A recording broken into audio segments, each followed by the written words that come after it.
Alain, propos sur la religion. Idées théologiques.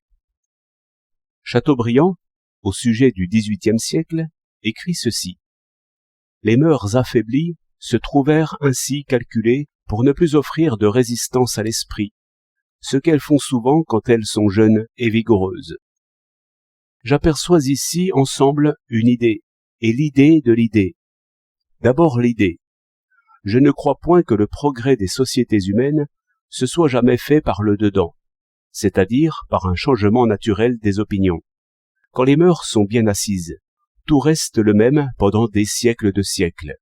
Et les mœurs sont bien assises lorsque chacun considère que son devoir est de rester dans la condition où il est né. L'homme est alors assez occupé à se parer des couleurs de sa caste, à cuisiner selon sa caste, à danser selon sa caste. Telles sont ses pensées. Les temples, les cérémonies, les meubles, les moindres objets soutiennent ces pensées, les ramènent, les circonscrivent.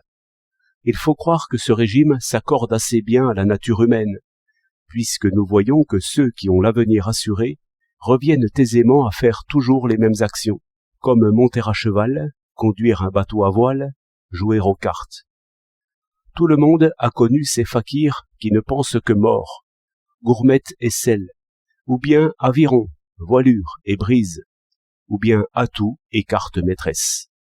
Quand tous les métiers et les moindres actes ont couleur de religion, une pensée neuve ne peut pas se produire, et c'est déjà un scandale de se chausser en commençant par le pied droit ou par le gauche.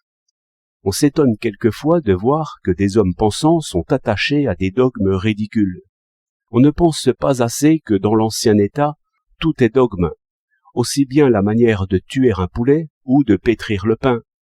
Je conclus que les grands changements n'ont jamais commencé par la pensée, mais plutôt par des causes extérieures comme guerre, invasion, mélange de races et de coutumes. Maintenant, l'idée de l'idée. Les mœurs se trouvèrent calculées. Ici est pensée la providence, qui a tout réglé de façon que le progrès fût possible. Idée d'enfant. Toutefois, l'enfant grandira, et l'idée d'enfant de même. Si donc croyant, mais non pas trop, croyant à la manière des enfants que la providence a très bien réglé l'histoire. Vous cherchez alors comment elle a fait. Vous trouvez des causes, des lois et des rapports. Après cela, vous pouvez rejeter l'idée auxiliaire. De même, il n'est point faux que l'aile de l'oiseau soit faite pour voler, mais il faut voir comment. Dès que l'on voit comment, on ne se soucie plus de l'idée auxiliaire.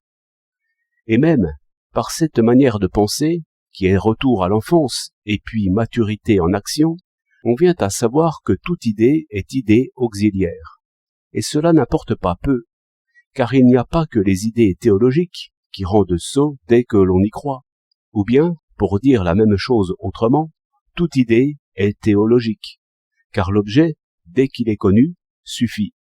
Mais, d'un autre côté, j'ai observé que les hommes qui mûrissent prématurément et sans retour n'ont plus d'idée du tout, et par exemple, dans l'histoire, ne voient plus que poussière d'événements. Il en est de toute science comme de la lecture peut-être, car si l'on n'avait point d'idée, on n'aurait plus d'objets. Toutefois, les objets nous détournent de cette réflexion. De même, on ne peut lire si on ne connaît les lettres. Seulement, les lettres sont effacées par le sens. Les idées mènent le monde, et sans qu'on le sache. Il faut avoir procédé selon la plus énergique négation pour découvrir ces acteurs invisibles. Aussi ne faut-il pas confondre avec la religion l'idée que les idées mènent le monde. Dieu n'est pas un pensant qui veut quelque chose. Une telle pensée de Dieu est déjà teintée d'athéisme. Aussi peut-on comprendre que Chateaubriand ait vécu triste. 19 mars 1922.